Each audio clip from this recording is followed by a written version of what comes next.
All right, theme number 4, human-environment interaction. So what it talks about essentially is how we as humans interact with the environment around us.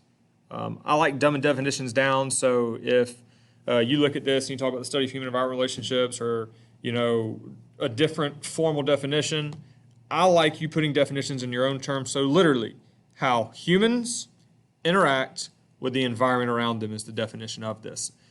We also call this cultural ecology, but there are two different examples of this. And you can see, like, obviously we build dams, roads, highways, cities, agriculture, deforestation. These are all examples of human-environment interaction, but more specifically, there's two types that we're going to look at today. The first of which is called environmental determinism. So again, I just told you, dumb definitions down for yourself. If I sit here and tell you that the physical environment causes social development, I'm guessing you really have no clue what that means, and neither would I. Okay? So, here's what I want you to remember.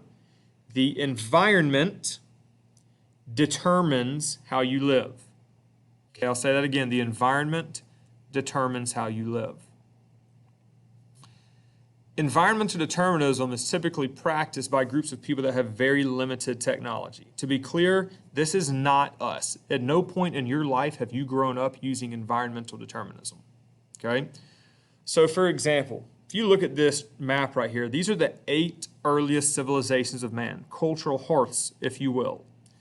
Mesoamerica, the Andes Mountains, but then you have like the Nile River Valley, Mesopotamia, the Indus Valley, Ganges River Valley over here. You've got the Yellow River Valley and stuff like that, the Huanghe. But here's the thing, and if y'all have a spot to write this down, I want you to put it down. The earliest civilizations of man, for the most part, were all predicated on 4 concepts. In other words, they had to have 4 things to survive. Number 1, fresh water. Number 2 is they're flat. They're not mountainous except for the Andes Mountains over here. They're kind of the outlier. Okay, they're flat. So fresh water, they're flat, they're arable, they could grow crops, and they had temperate climates that were easy to live in. That's environmental determinism, because what you can state is this, that the people didn't necessarily choose to live here as much as the earth said, look, you have to live here because they're the easiest spots to live. Now, do we truly believe that the earth held out its hands and made the people go to those spots? No, it was the path of least resistance. I mean, look, in Mesopotamia right here, this is the land between 2 different freshwater resources, 2 different rivers. If you lived here, it's a desert. If you live here, it's a desert. If you live here, it's a desert. So guess what? Everybody was being attracted to this location.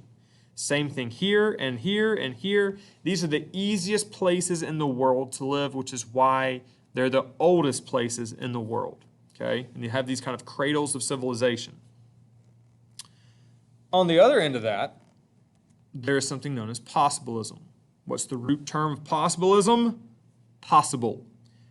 We have the technology to make it possible to live anywhere.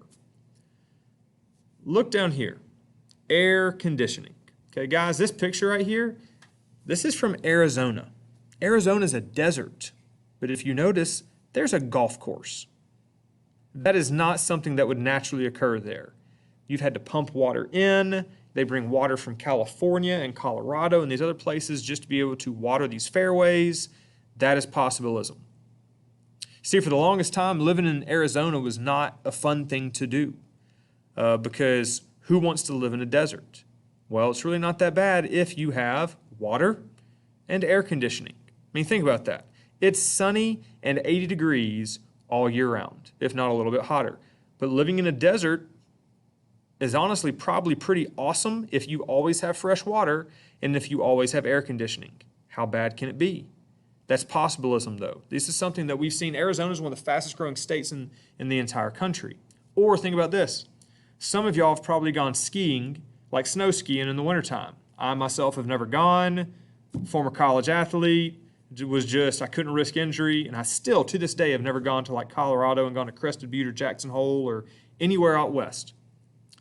But nobody lived in those areas even 100 years ago. I mean, some did, but not as populated as it is now. Because living in the top portions of the Rockies is not an easy thing to do.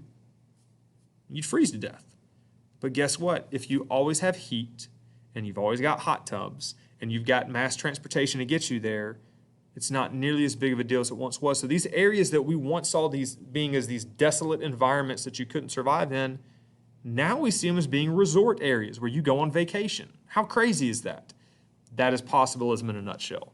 So when we talk about how humans interact with the environment around them, those are the two ways they can do it.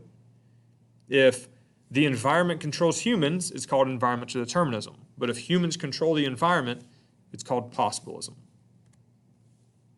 And we'll pick back up with movement next time.